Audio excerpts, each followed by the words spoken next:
Kia ora, and welcome to Strategy and Planning for Innovation in TVET, the Invest Africa story. I'm Terry Neal. I've worked in innovative TVET for nearly 20 years, mainly in New Zealand, but also in other parts of the Pacific, Asia, and the Caribbean. Most of my work has been helping institutions and governments develop and implement strategies to use technology for innovative TVET. 4 months ago, I started as Education Specialist, Technical, Vocational and Skills Development at the Commonwealth of Learning. Today's story is not really my story. It is my predecessor, Dr. Alison Mead Richardson, and our African TVET partners' story. But I am proud to be sharing it, and because I will be building on the work, it is now part of my story. The Commonwealth of Learning is an intergovernmental organisation created by Commonwealth Heads of Government in 1987. We work across the 53 Commonwealth countries, representing approximately 1/3 of the world's population. We promote the development and sharing of open learning and distance education, knowledge, resources and technologies for sustainable livelihoods. I don't want to define innovative TVET, but I want to remind ourselves that innovation is much more complex than using technology. In fact, apart from the benefit of helping build digital skills through using technology while learning, I would argue that technology is only useful if it is achieving one or more of these other innovations. I also want to introduce the notion of innovation being different in different contexts. One person's innovation can be traditional for someone else, and working out how to take what others have done and make it work in your own context is innovating. Now to the Invest story. Invest Africa's vision is to use digital technologies to increase access to and quality of TVET. COL and the Commonwealth Association of Polytechnics in Africa, CAPA, started the project in 2009 with 7 polytechnics. As the project proved the value of flexible and blended learning approaches using digital technologies and proved the change model, the project scaled up. You can see in this diagram that as national agencies in Kenya, Zambia and Nigeria supported the project, the numbers increased exponentially and the project's influence spread rapidly. The general process to support institutions started with a self-assessment of their readiness to use digital technologies in 4 dimensions: strategic, organisational, technical and pedagogical. On the basis of this, COL and the institution agreed various development activities, better understanding the institution's communities, developing strategies and associated policies, improving the ICT infrastructure, building capability and setting targets. COL also built capability in and funded various monitoring and evaluation activities. A lot of the development activities aimed to build capability. COL always planned to do itself out of a job. The activities recognise the need to build capability across different levels and roles in the organisation, and to build capability in different things, including the ability to manage the change to new ways of working. While not all capability building was done online, a key part of the strategy was to walk the talk by offering online courses and creating an online community of practice. As a result, the program has demonstrated good value for money as well as good results. Now I want to share the story of an institution involved in Invest from Ghana. Koforidua is a TVET institution in the eastern region of Ghana. It was established in 1997 with a vision of producing high-level, career-focused and skilled manpower to support the country's industrial growth. In 2011, when it joined Invest, it was a polytechnic, and 5 years later changed to become a technical university.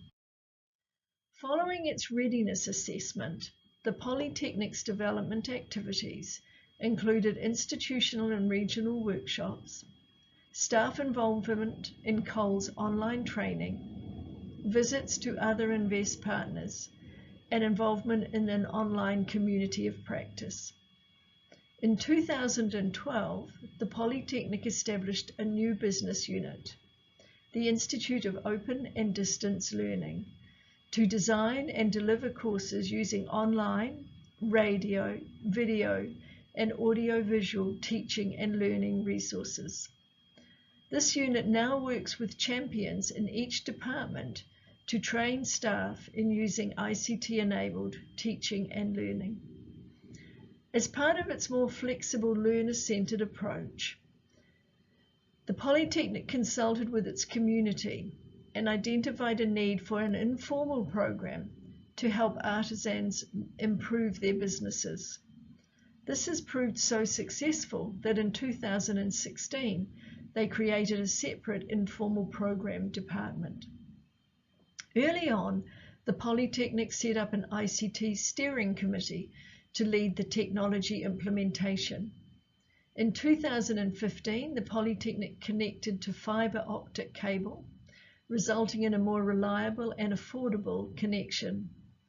The 2016 to 2022 strategic plan outlines steps to improve their ICT infrastructure, such as setting up a 40-seater computer lab and implementing a learning management system. In the university's new 2016 to 2022 strategic plan, 3 of the 10 thrusts of the strategy relate to open and distance learning, including a specific open and distance learning thrust.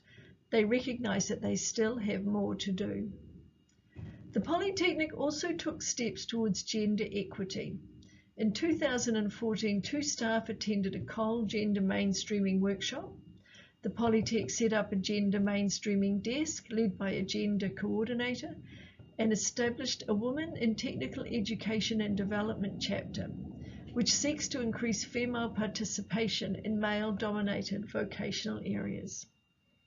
KTU also developed an implementation plan to integrate sustainable development principles. Initial actions included replacing old light bulbs with new energy-efficient ones throughout the campus, and a stock take of courses which identified that 53 curricula are relevant to sustainable development principles.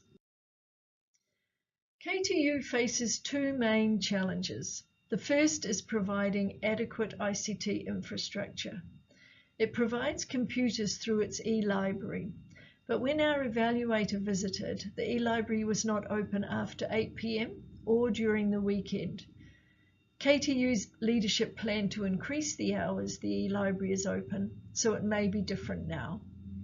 There were a limited number of Wi-Fi hotspots and limited bandwidth, so when there were many users, the connection slowed, and it was difficult to access large files, and in some cases, upload assignments. Users also face high data costs and intermittent power outages. The second challenge is pockets of resistance from teachers, students, and parents. Some teachers are reluctant to incorporate innovative methods, despite growing evidence of the benefits of such approaches. However, the institutional policy only recommends, rather than mandates, use of ICT. Also, some students are unsure of having the necessary computer skills and are nervous of using the technology, especially for high-stakes environments, such as automated tests. KTU is working on giving more support to teachers and students who are not confident with ICT. And some parents still believe the traditional methods are better and want their children to have more time in a classroom. However, there are encouraging results. Between 2012 and 2017, the number of teachers at KTU using ICT increased from 3 to 156, with all but one department using ICT-enabled teaching and learning. The numbers of students have increased, largely due to more flexible approaches.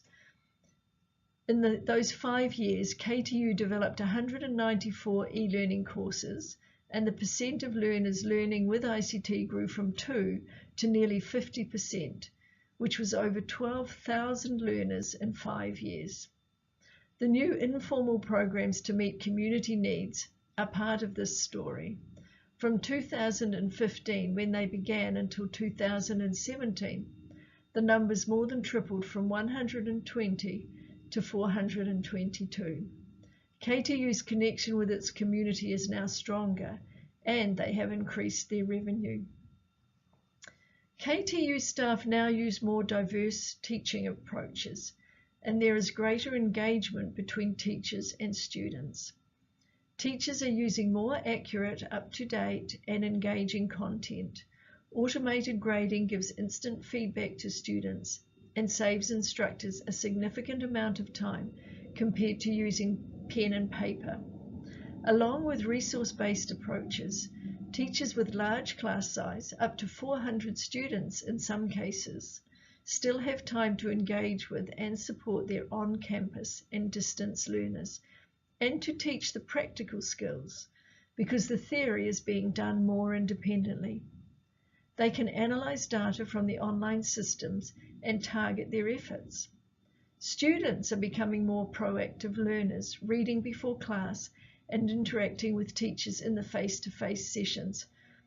More timid students find they can ask teachers questions online, and the institution is saving costs of printing out materials.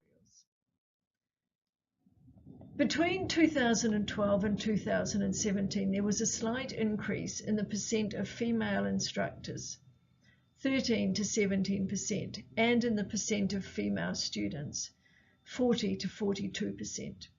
There was also an increase in the number of female instructors publishing academic papers and taking on leadership responsibilities. And older female academics are mentoring younger lecturers and students. In 2016, KTU established a scholarship fund to promote female student enrollment in male-dominated courses.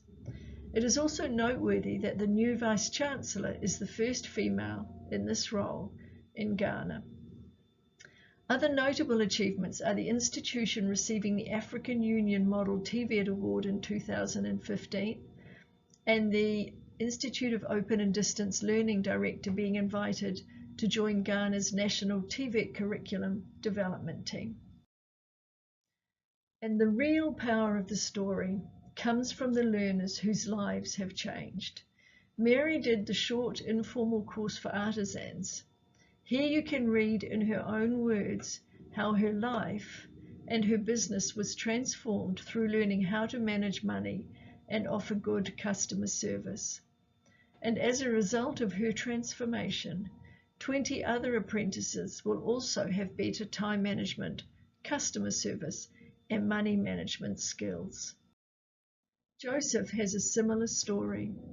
You can read in his words what a difference a short course made to him and his business. Again, learning the importance of customer service transformed his business. At first he was reluctant to attend the course, but now is the local recruiter for the program because he wants others to benefit in the way that he did. In summary, there are 4 dimensions to institutional strategy and planning for innovative TVET. I find it helpful to use the acronym LOTS: leadership, organizational ways of working, technology, and staff capability. All 4 are equally necessary if you are to succeed. And in the diagram you can see details for each dimension of how, to varying degrees, the Invest Africa project built a culture of innovation at more than 100 institutions across Africa. Organizational values underpin, or in some cases are an integral part of the innovations. COL actively promotes innovation that leads to gender equity and sustainable development. Invest Africa has changed many lives for the better, staff and learners. COL is understandably proud of this work, and I again want to acknowledge my predecessor, Dr. Alison Mead Richardson, and all of our African champions and their colleagues' achievement. Only 4 months ago, I picked up the baton Alison passed on to me, and am proudly running the next section of the race. Here at COL, we seek to continually improve and innovate. To help us do that, we have external evaluations. In response to our 2018 evaluation, the work will shift direction. The main thing we want to improve is closer links between our activities and sustainable livelihood outcomes. Invest has come a long way, but the journey is not over yet. We all have much work to do to solve the real and pressing challenges facing the world that innovative TVET alone can overcome.